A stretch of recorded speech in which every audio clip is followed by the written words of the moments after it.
Welcome to Massive Beers. My name is Matt. We do the beer stuff here. Trillium. Melcher Street. Double dry hopped. India Pale Ale. 7.2% alcohol by volume. I swear I've done this. I drink all these Trillium beers. I've had so many. I'm like, I've reviewed this. I have not. So this is actually a 4-pack I bought. It's the last can. So I've got a little preconceived notion, dove into it a bit, but here we go. We're getting a decent amount of Trillium at not so horrible price points here in Jersey now, so I'm kind of excited that that's a thing. Excuse me. So let's see what's what. Like I said, double dry hop, Melcher Street, India Pale Ale, 7.2% alcohol by volume. On the bottom, we have a can on day of 3/24. Today is, so it's 2 weeks old. No, more than 2 weeks old. 3 weeks old. Based off today's date. Street Series. Trillium Brewing Company, Canton, Boston, Mass. That's it. Don't give me anything else in the fucker. So let's give this a pour. Let's give this a whirl. Let's see what's what. Yeah, it was one of those things, Trillium was a heyday kind of hazy IPA line waiting beer. Those days seem to be quite long behind us, and now we get this stuff served up locally, which is kind of fun, but that means I haven't had a ton of Trillium over the years. What I have had has been more hit than miss, to be perfectly honest with you. But the last couple I've gotten down here off a shelf have been quite nice, so we'll see what's what. Label-wise, I've always dug what Trillium does with their labels, this kind of wood-etched design and the whole font design, the whole nine. I'm a fan. We're doing a little Dirty Glass Mafia on what looks like be slightly darker than what you'd expect from double dry hop, kind of hazy New England style IPA. Is it oxidation? Is it just that's the way the beer looks? Is it a little bit of both? Sure. In a perfect world, these New England style hazies are quite a bit brighter than this. A little bit more kind of that soft kind of potato leek soupy as opposed to it look like apricot juice kind of vibes to it. Pinky finger, just barely off-white, had a little soapy edge to it, and like I said, it has this kind of richer orange core to it. I mean, that's probably an accurate representation of while I'm looking at my camera from here. Typically, when I bring it really close, it doesn't really reflect what I see, but from what I can tell, that's probably pretty damn accurate. So more of a richer orange glow to it, but not super dark. It's good news.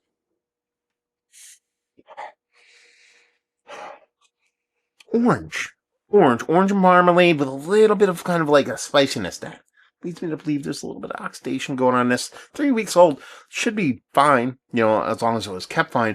But it didn't smell like a bad beer by any stretch of imagination. Gobs and gobs of orange. It comes off as that jammy marmalade kind of orange, not like really like a fresh squeeze kind of orange juice. And then, like I said, you get a little bit of spiciness on there. And when I say spiciness, a little bit of tannicness, a little bit of tea-like kind of vibes from it. That's what leads me into this kind of oxidation going on, because that is something that tends to kind of raise up, or when everything drops down from oxidation, tend to get those little bit more herbally notes from your hazy IPAs. But man, yeah, it doesn't smell like a bad beer by any stretch. It just has what I would actually deem a cool combination of that citrus and that little herbal thing. I know that's not what they typically go for when doing the style hazies, but this guy can dig on it. So even if it has shifted in that direction, I could still be down. So with all that being said, let's dive in. Cheers, y'all.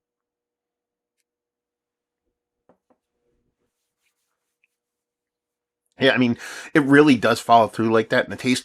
Definitely more fruit forward than I thought it was going to be. Definitely that orange marmalade thing is definitely there in spades. Throwing some stone fruit, some apricot jam, that kind of vibe going on in it. So it's that kind of citrus stone fruit kind of wavering back kind of combination with this little spicy hop kind of portion to it. A little tannic, little tea-like, nothing aggressive. It's not like oolong or what's the yerba mate, like some kind of crazy tea. It's more of a generic, like that British orange pekoe, black tea kind of mixture, where it's nothing too aggressive. But again, you're talking about a New England style hazy IPA. You're not expecting those kind of flavor notes on it. So you think that has to do with something, either a combination of negative oxygen, or this beer wasn't kept really all that great. Again, we're only talking about 3 weeks time here. There's a decent residual bittering on the tongue, so that even leads me down that track a little bit more.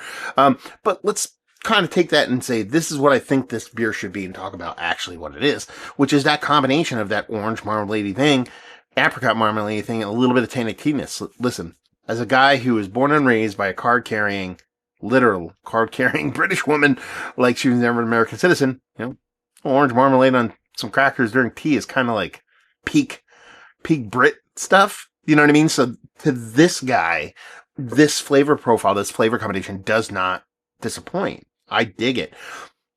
Now, that being said, taking back that, what do we expect it to be? When you talk about a double dry hop New England style hazy from Trillium, you expect a little bit more kind of hazy, fruit, juicy forward. It's there. It's just not all that. And that might disappoint some people, but I'm okay with it. So yeah. Nice. That jammy, orangeness, apricotiness, a little bit of residual sweetness. That's nice. A little bit of tea-like tannic herbal bittering on it. Get down with that. A little surprising for a beer like that, but again, it could be, three things: purposeful, cappedness, or oxygen. And then just close with, is this one of the better hazy IPAs I've had as late? Fine. We'll call it. It's not out of the conversation.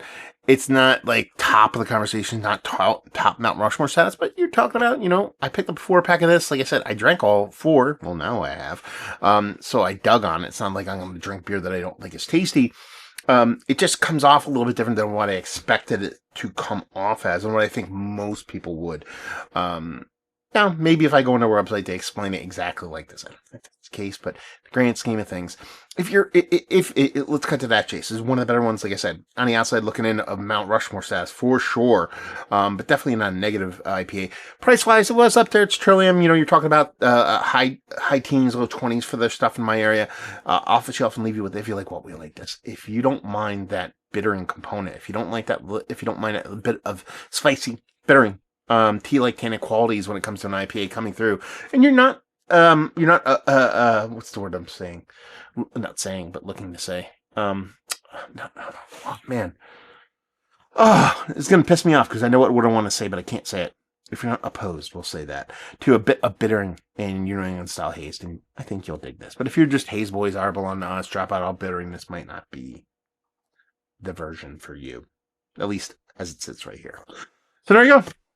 Trillium review in the books. Hopefully you guys enjoyed. Down there if you want to talk about it. Down there if you want to talk about Trillium as a brewery.